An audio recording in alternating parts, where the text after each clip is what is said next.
Friends కానీ లేదా character ఆర్టిస్టులు కానీ బయటకు వచ్చి మమ్మల్ని పలానా సమయంలో పలానా వ్యక్తి పలానా దగ్గర ఇలా అడిగారు, ఇలా ఇబ్బంది పెట్టారు అని చెప్తున్నటువంటి పరిస్థితి. పెద్ద పెద్ద హీరోలు, పెద్ద పెద్ద హీరోయిన్లు, కమిట్మెంట్ అనే మాట పూర్వపు హీరోయిన్లు, ఇప్పుడు ప్రస్తుత జనరేషను, ప్రీవియస్ జనరేషన్స్, షకీలా లాంటి వాళ్ళు బయటకు వస్తున్నారు. వాళ్ళు చెప్తున్నారు లైవ్లో పలానా డైరెక్టర్ నన్ను ఇలా అడిగారని, ఎక్స్పైర్డ్ అయ్యారు. సో పేరు చెప్పడం నాకు ఇష్టం లేక నేను ఎక్స్పైర్ అయిపోయిన వ్యక్తి గురించి ఎందుకులే అని.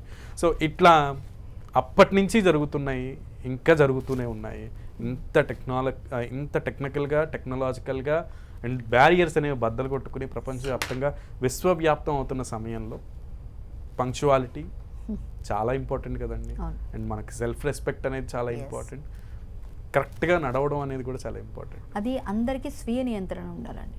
స్వీయ నియంత్రణ లేకుండా నాకు అన్నింటికీ నేనేం పర్వాలేదు, నేనేం చేసినా చెల్లుతుంది, కొంతకాలం తర్వాత ఏదో విధంగా అడ్జస్ట్ అయిపోతాం మేము, ఇద్దరం మ్యూచువల్ అనేది కూడా ఈ మధ్య పెరిగిపోయింది.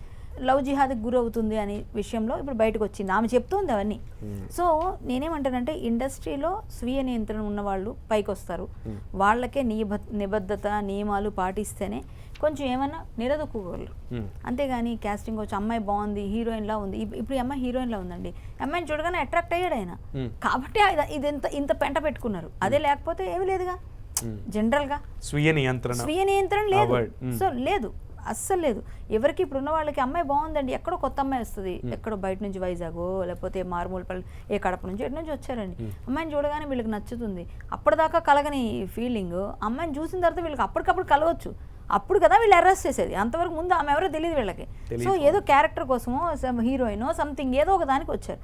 అప్పుడు సినిమా ఇండస్ట్రీ చెప్తున్నాం, ఇండస్ట్రీ బయట కూడా బోర్డు ఉంటాయి, కానీ ఇండస్ట్రీలో అలా అన్న ఆ తర్వాత వీళ్ళకి చపలత్వం అంటారుగా.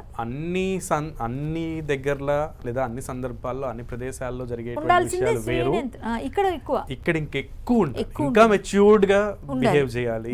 ఎందుకంటే అతిలోక సుందరులని ఇంట్రడ్యూస్ చేసినటువంటి ఇండస్ట్రీ కాబట్టి కురూపులు కూడా ఉన్నారు, హీరోలుగా కురూపులు కూడా ఉన్నారు, అమ్మాయిలు కూడా ఉన్నారు. హీరోయిన్స్ అంటే అందం కాదండి, అన్ని విధాలుగా వాళ్ళకి జనాలకి మెప్పించగలిగే నటన చాలా మంది ఉన్నారు. అంత అందంగా లేకపోయినా వాళ్ళ నటన. ఇప్పుడు ఎన్ని సినిమాల్లోనండి నటనని మాత్రమే చూపిస్తున్నది. అమ్మాయి ఇప్పుడు ఎలా ఉన్నా చూపిస్తేస్తుందా కూడా ఒక కంటెంటే నడుస్తుందిగా. మొత్తం ఫైనల్ గా మామూలుగా నిన్న